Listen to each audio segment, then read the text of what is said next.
South Florida's coral reefs continue to suffer the effects of this unprecedented summer heat wave with no end in sight. And especially catastrophic because since the 80s, the state's barrier reef, the actual third largest in the entire world, has already lost more than 90% of its coral cover.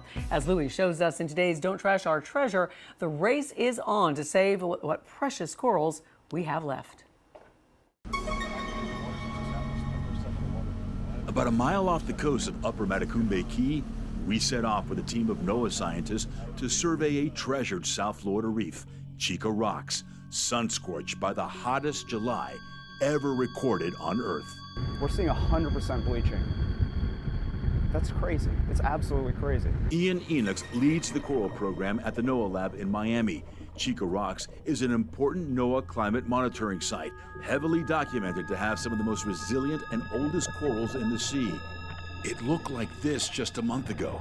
It doesn't anymore. If this doesn't wake people up, I don't know what will. Even before we dive in, we could see the devastation from the surface.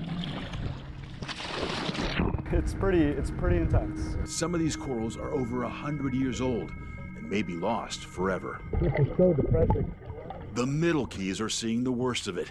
Surface temperatures here bathtub hot, topping 90 degrees for 3 straight weeks, causing corals to lose their symbiotic algae that feed them and give them color, so they pale, bleach, and slowly starve to death.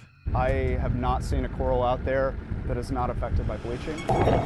Literally, the flesh is just coming off of them. It's a punch to the gut when you go down there. To see it like this is heartbreaking.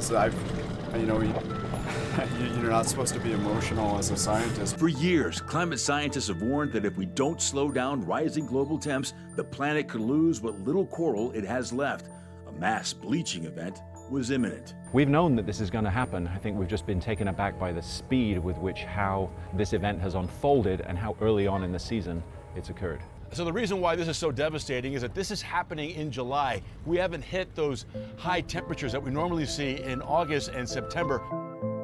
A bleached coral is not a dead coral, but if ocean temps don't cool back down to normal below 84 degrees Fahrenheit, these bleached corals won't get the break they need to bounce back.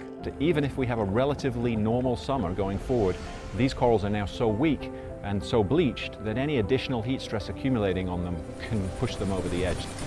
That's why for almost 2 weeks now, from Key West to Key Biscayne, an army of restoration practitioners has been in the water. I already tell some of the corals are starting to bleach. Rescuing the corals they've been fostering for years in offshore nurseries, bringing them inland to controlled settings where they can regulate temperature and cool them back down, like these at the University of Miami's Rosenstiel School of Earth Science. So we went out there and we recovered as many of our vulnerable corals as we could. These are the corals of tomorrow. Many are endangered, some more resilient to heat, disease, and other stress factors, and may hold the key to saving the reefs of the future. Moat Marine Lab and Aquarium was able to rescue more than 30,000 of theirs. This is the Noah's Ark for the future.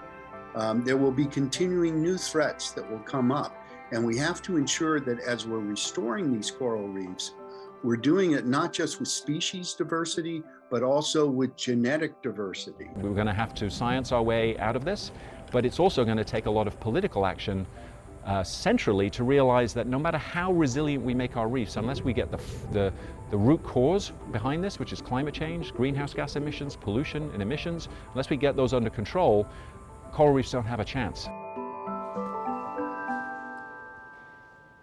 And according to NOAA, Florida's coral reefs generate $2 billion in local revenue in fishing, diving, and ecotourism, fueling over 70,000 jobs. But losing our reefs is more than just a blow to our economy. It's also our resiliency on the line. Coral reefs are our first line of defense against storm surge and coastal erosion. A healthy reef can absorb up to 97% of a wave's energy. So it really is in all our best interests to save our coral reefs.